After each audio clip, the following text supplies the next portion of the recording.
All right, everybody, let's go ahead and read some more Child Bride and talk about it. We've already been through a few chapters already. We went through Childhood, A House of Secrets. Well, before I do this, make sure you like, subscribe, hit all notifications. That's the little bell on the right. Share the video when you're done with this, if you can remember to do that. And if you can become a member, hit that join button. If you need to know where that join button's at, if you're on the phone, look in the description of a lot of the videos I have. You'll see a link to click on. If you're on the computer, it's the bottom left. And somebody said, hey, I can't like your video. That's because you don't have a YouTube account. You just need to sign up with your Gmail address, or I think you can do it with a Yahoo. And then you have your own account and give yourself a name.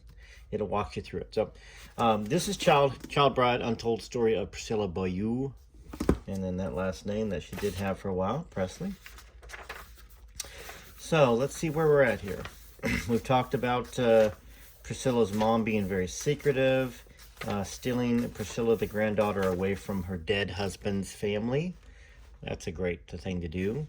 And we talked about fantasies of Elvis, how Priscilla would fantasize over Elvis when she was a young girl, which is not unnormal at all. Except she said she was an Elvis fan growing up. So why would she lie? Maybe she lied to cover up what really happened that they go over in this book. So chapter 5, Stage Mother. Priscilla reached her golden pinnacle in Austin the fall of 6th grade. When she was 11 going on 12. For the first time in her life, she had a best girlfriend, an experience that was heightened when the Beaulieux moved across the street from the Rutherfords. Pam and Priscilla were one word, as Miss Rutherford put it. They call every morning to see what the other girls did in the 6th grade, the two prettiest, most popular girls at Popham Elementary.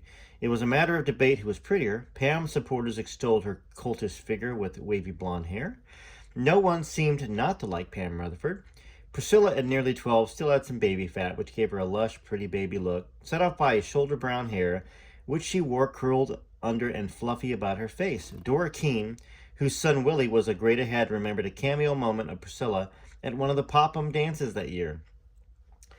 They were in the school auditorium, sitting on this long bench, a bunch of kids, and she would know this, of course. She was just a child, or she wouldn't know this, I'm sorry. She was just a child, but everybody's eyes would sort of just follow Priscilla. Priscilla was beginning to explore sexuality. She was part of a group of self-described risque 6th grade girls and older boys who met regularly by a trailer in classmate Linda Williams' side yard for spin the bottle sessions. And we felt we were getting away with murder, Linda recalled. At home, Priscilla fantasized endlessly about French kissing. Sometimes, confided Calvert White, a Popham beau of Priscilla's, we would be on the school bus, and the kids used to hide down behind the seats and kiss her. So, Priscilla claimed that her first real kiss was with Elvis. Yet we have people talking about Priscilla playing spin the bottle, ducking down behind school seats, and having lots of guys kiss her, fantasizing about French kissing. So when Paul would not allow her to wear tight skin, man, I am having trouble reading this morning, guys. Sorry, ladies. Let's start again. When Paul Beaulieu, because I'm trying to avoid saying that name, Beaulieu, would not allow her to wear tight skirts to school, Priscilla joined the Girl Scouts so she could wear a body-hugging uniform, a typical Priscilla maneuver. She was like I would say she was a little old sex pot, remarked Drew, for at a 6th grade football player Priscilla had a crush on. She came of age in the 50s, an innocent era when Popham girls, Priscilla among them, wore poodle skirts, bobby socks, and saddle oxfords. Joining their secret crushes at sock hops, the tween club, the base dances where entertainment was provided by jukeboxes.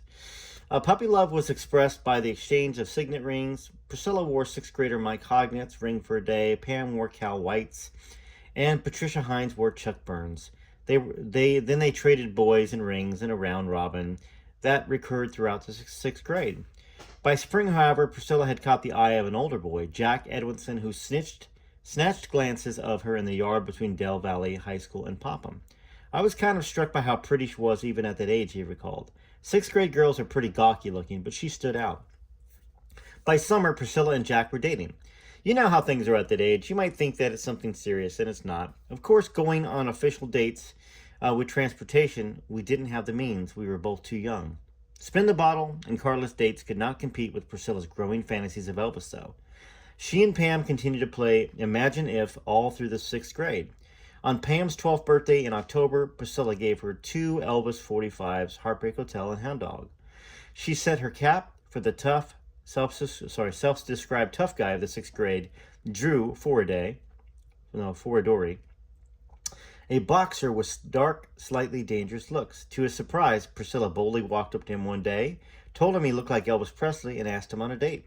She was outspoken and flirty, Foradori said, recalling the encounter.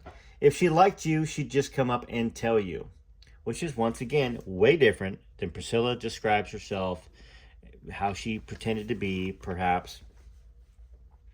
We all wore our hair greased back. I had dark hair. And when I was young, I had features like Elvis. So, Priscilla gave Drew a signed picture of herself. And we held hands and kissed a few times and what have you in a movie theater. According to Drew, Priscilla was most definitely the aggressor. Mike Hodnett, another of Priscilla's 6th-grade beaus, remembered Priscilla as determined. She came by her perseverance naturally, and Beaulieu was blossoming into a tamer version of her mother and Gypsy, promoting Priscilla at every turn. When we'd spend the night, recalled Carol Ann, a friend of Priscilla's and Pam's, her mother would talk about Priscilla. She entered her in lots of baby contests, beauty contests, as a small child and baby, and made albums of Priscilla's in these contests. And I remember when I was over there, her mother would just love to go through the albums and look through pictures and dwell on it. She seemed to be obsessed. At the time, I probably didn't know what vicariously mean, but I always felt that her mother had a plan for her. Her mother was really pushing her. I don't mean that in a derogatory way at all, but she was that type of mother. I remember the scrapbooks, Christine Moss says. Anne entered Priscilla in a variety of things. At that particular time, officers' wives' clubs at various bases would have contests like this, and community photographers would have pretty baby contests, or newspapers would, or civic organizations, and you got to realize that some of this may have come from being in the military.